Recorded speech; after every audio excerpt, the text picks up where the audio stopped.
Hello students. पिछले video में मैंने वेदों के बारे में आपको बताया था। आज हम वेदों के बाद के साहित्य के बारे में बात करेंगे, जिसमें पहला ब्राह्मण ग्रंथ। ब्राह्मण ग्रंथों की रचना का उद्देश्य यज्ञों के विधान, उसकी क्रिया को समझाने के लिए की गई थी। इसका प्रधान विषय भी यज्ञों की क्रियाविधि और उसकी व्याख्या करना ही रहा है।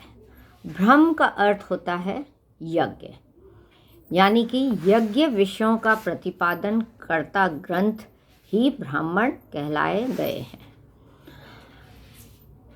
जहाँ संहिता ग्रंथ स्तुति प्रधान हैं, वहीं ब्राह्मण ग्रंथ विधि प्रधान है। ये अधिकांशतः गद्य में ही लिखे गए हैं और प्रत्येक वेद के अपने पृथक ब्राह्मण ग्रंथ हैं। ऋग्वेद का ऐत्रेय और कौशितकी, यजुर्वेद का हम तैत्रेय व शतपथ ब्राह्मणों का नाम ले सकते हैं। सामवेद से संबंधित जो रहे हैं वे है पंचविंश, षड्विश, अप्रभुत और जैमिनी। अथर्ववेद का गोपथ ब्राह्मण। इस प्रकार से हर वेद का अपना ब्राह्मण साहित्य या ब्राह्मण ग्रंथ अलग अलग रहे हैं। शतपथ ब्राह्मण सर्वाधिक महत्वपूर्ण है।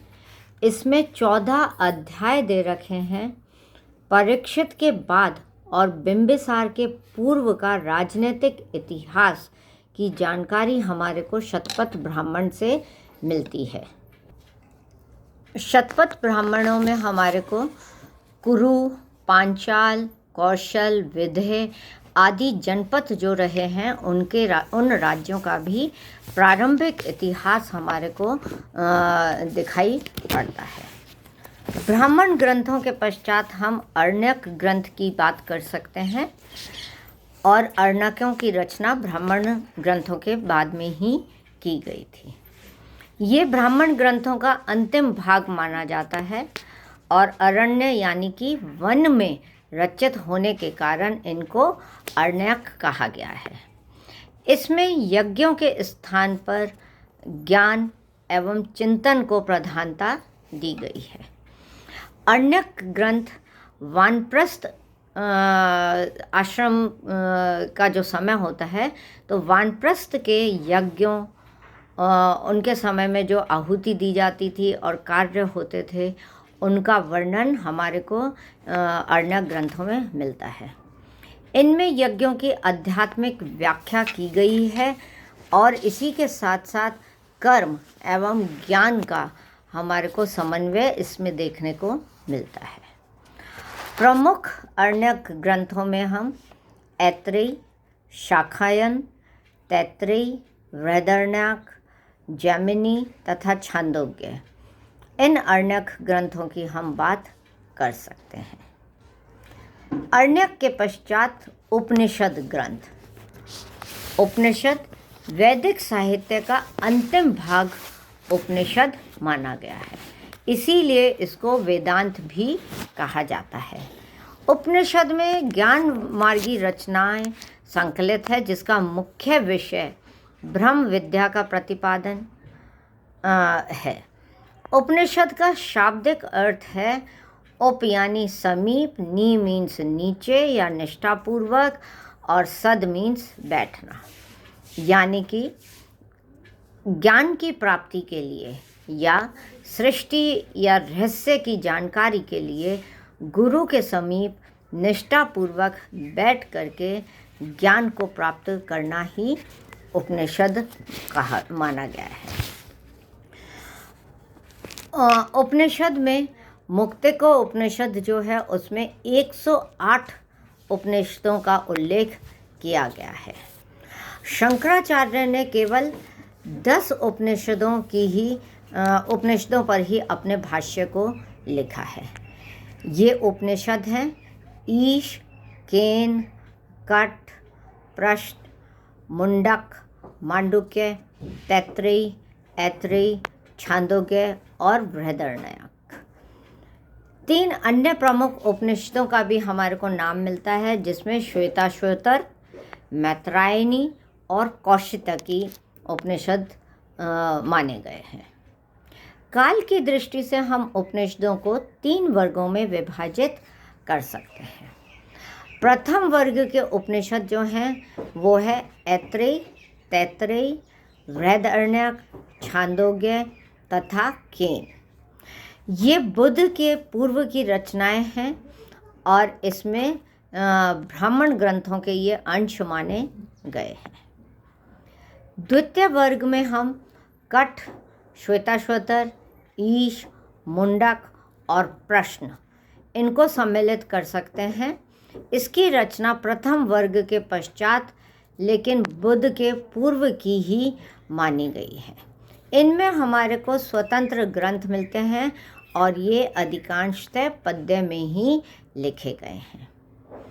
तृतीय वर्ग के उपनिषद कठ, श्वेताश्वतर, ईश, मुंडक और प्रश्न ये उपनिषद मुख्य हैं। आई एम सॉरी, ये तो मैं पहले ही बता चुकी हूँ। तृतीय वर्ग के जो उपनिषद हैं वे बुद्ध के बाद के लिखे गए हैं और इसमें मैत्रायणी और मांडुक्य मुख्य रूप से प्रमुख माने गए हैं। इसके पश्चात हम वेदांग साहित्य की जानकारी लेते हैं। वेद के अर्थ को सरलता से समझने के लिए और वैदिक कर्मकांडों के प्रतिपादन के में सहायता देने के लिए वेदांग साहित्य की रचना की गई थी। इसकी संख्या 6 है, जिनका ज्ञान वेद के यथार्थ ज्ञान हेतु अति आवश्यक है। इसमें शिक्षा, कल्प, व्याकरण, निरुक्त, छंद, ज्योतिष, वेदांग ज्योतिष ये प्रमुख माने गए हैं। इन वेदांगों को भी अपौरुषेय ही माना गया है। वेदांगों को अपौरुषेय नहीं माना गया है। शिक्षा, जो कि वेदांग का ही एक भाग है, शिक्षा में स्वर, शिक्षा से तात्पर्य है जो स्वर, वर्ण आदि के उच्चारण के प्रकार का उपदेश देती है, वह विद्या ही शिक्षा है। वैदिक मंत्र के उच्चारण एवं शुद्ध स्वर क्रिया की विधियों के ज्ञान हेतु रचित साहित्य ही शिक्षा है।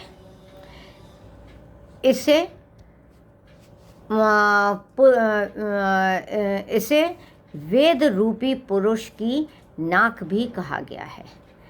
विद्या शिक्षा संबंधी प्राचीनतम साहित्य की एक शाखा है। बाद में इसी आधार पर याज्ञवल्क्य ने शिक्षा, नारद शिक्षा और पाणिनि शिक्षा आदि कई ग्रंथों की रचनाएं की गई हैं। दूसरा है कल्प। वैदिक यज्ञों की व्यवस्था तथा गृहस्थ आश्रम के लिए यह बहुत उपयोगी है। कर्मों के प्रतिपादन करने के निमित्त हेतु कल्प नामक वेदांग का रचना की गई है। इसकी रचना जो है, कल्प की रचना, वह सूत्रों में हुई है तथा वैदिक साहित्य के अत्यंत विस्तृत हो जाने के कारण यज्ञ नियमों को व्यवहारिक उपयोग के लिए संक्षिप्त बनाने के उद्देश्य से इसकी रचना की गई है।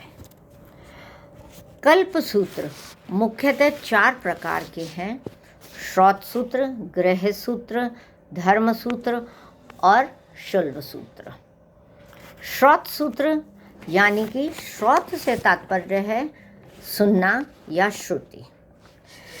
वेदों से संबंधित यह यज्ञ भाग है और चारों वेदों से संबंधित अलग अलग श्रौत सूत्र हैं। ऋग्वेद के दो श्रौत सूत्र हैं, आश्वलायन और शांखायन।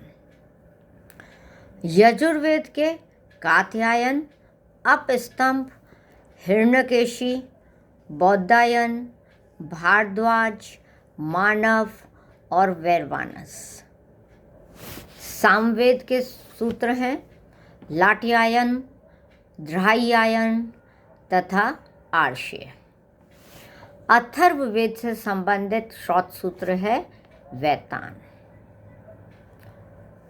तो ये तो श्रौत सूत्र जो अलग अलग वेदों के हैं उसके बारे में बताया है।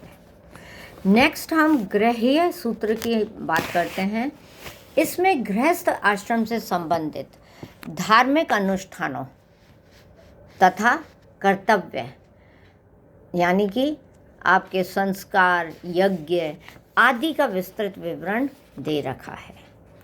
प्रमुख गृह्य सूत्रों में शांखायन, आश्वलायन, बौद्ध स्तंभ, अपस्तंभ, हिरण्यकेशी, भारद्वाज, पारस्कर, गोमिल, खादिर तथा कौशिक गृह्य सूत्र हैं। कौशिक गृह्य सूत्र में चिकित्सा तथा दैवी आपदाओं के निवारण के लिए मंत्र दिए गए हैं। तीसरा है धर्म सूत्र। धर्म सूत्र में सामाजिक नियमों, आचार विचार का विस्तार पूर्वक वर्णन दिया गया है। वर्ण धर्म, राजा के कर्तव्य, प्रजा के साथ उसके संबंध, प्रायश्चित विधान, न्यायालय व्यवस्था, करों का नियम, नियोग के नियम, गृहस्थ के नित्य क्या कर्तव्य हैं, इन सब का विवरण धर्म सूत्र में मिलता है। प्रमुख धर्म सूत्र जो हैं उसमें वशिष्ठ, मानव, अपस्तंभ, बौद्धायन, गौतम धर्म सूत्र आदि हैं। इन्हीं से आगे चल कर के स्मृति ग्रंथों का विकास हुआ है। चौथा शुल्ब सूत्र।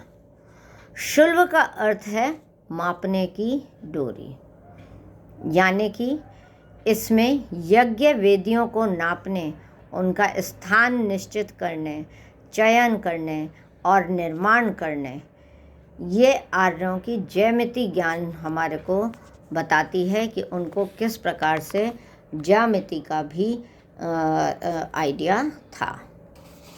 सामान्यतः सूत्रों का समय 600 ईस्वी पूर्व से लेकर के 300 ईस्वी तक माना गया है। नेक्स्ट है व्याकरण, जो वैदिक साहित्य का ही अंग है। शब्दों की मीमांसा करने वाले शास्त्र को व्याकरण कहा गया है। इसका संबंध भाषा संबंधी समस्त नियमों से है। इसे वेद रूपी पुरुष का मुख बताया गया है। व्याकरण की सर्वप्रमुख रचना महर्षि पाणिनि की अष्टाध्यायी है। इसमें 8 अध्याय हैं और लगभग 400 सूत्र हैं। यह संस्कृत का एक अत्यंत ही वैज्ञानिक ग्रंथ है। पाणिनि का समय 5वीं ईस्वी पूर्व शताब्दी का है और इसके पश्चात 4वीं शताब्दी ईस्वी पूर्व में कात्यायन ने संस्कृत में प्रयुक्त होने वाले नए शब्दों की व्याख्या हेतु वार्तिक लिखे थे। ईसा पूर्व 2री शताब्दी में हम बात करें तो पातंजलि ने पाणिनि सूत्रों पर महाभाष्य लिखा और 7वीं सदी में जयादित्य और वामन के द्वारा अष्टाध्यायी पे काशिका नामक टीका लिखी गई। निरुक्त अन्य वैदिक साहित्य है। वेद के कठिन शब्दों का संकलन निरुक्त नामक ग्रंथ में किया गया है। इन्हीं की व्याख्या करने के लिए यास्क ने निरुक्त की रचना की थी। इसमें कुल 14 अध्याय हैं और इसमें वैदिक शब्दों की व्युत्पत्ति की गई है। वैदिक शब्दों का अर्थ, व्याख्या के साथ ही निरुक्त में व्याकरण, भाषा, विज्ञान, साहित्य, इतिहास आदि से संबंधित विषय भी हमारे को विषयों का विवरण भी हमारे को मिलता है। छंद भी वैदिक साहित्य का ही एक अंग है। वैदिक मंत्र अधिकतर छंदबद्ध ही हैं, यानी कि वे एक छंदों में लिखे गए हैं। मंत्रों के सही उच्चारण व पाठ हेतु छंदों का ज्ञान होना अति आवश्यक माना गया है। पाणिनि शिक्षा में छंदों को वेदों का पैर बताया गया है। यह पाणिनि ने बोला है कि वेद जो हैं वे छंद जो हैं वो वेदों के पाँव हैं। छंद शास्त्र पर स्वतंत्र ग्रंथ पिंगल मुनि का छंद सूत्र है। इसमें वैदिक तथा लौकिक दोनों ही छंदों का विवरण दिया गया है। अंतिम वैदिक साहित्य जिसकी हम चर्चा करेंगे वह है ज्योतिष साहित्य। यज्ञों से एक अच्छा फल, अभिष्ट फल हमारे को प्राप्त हो, उसके लिए आवश्यक था कि उसका अनुष्ठान शुभ समय व मुहूर्त पर किया जाए। ग्रह नक्षत्रों की स्थिति के अध्ययन हेतु ज्योतिष नामक वेदांग का जन्म हुआ था।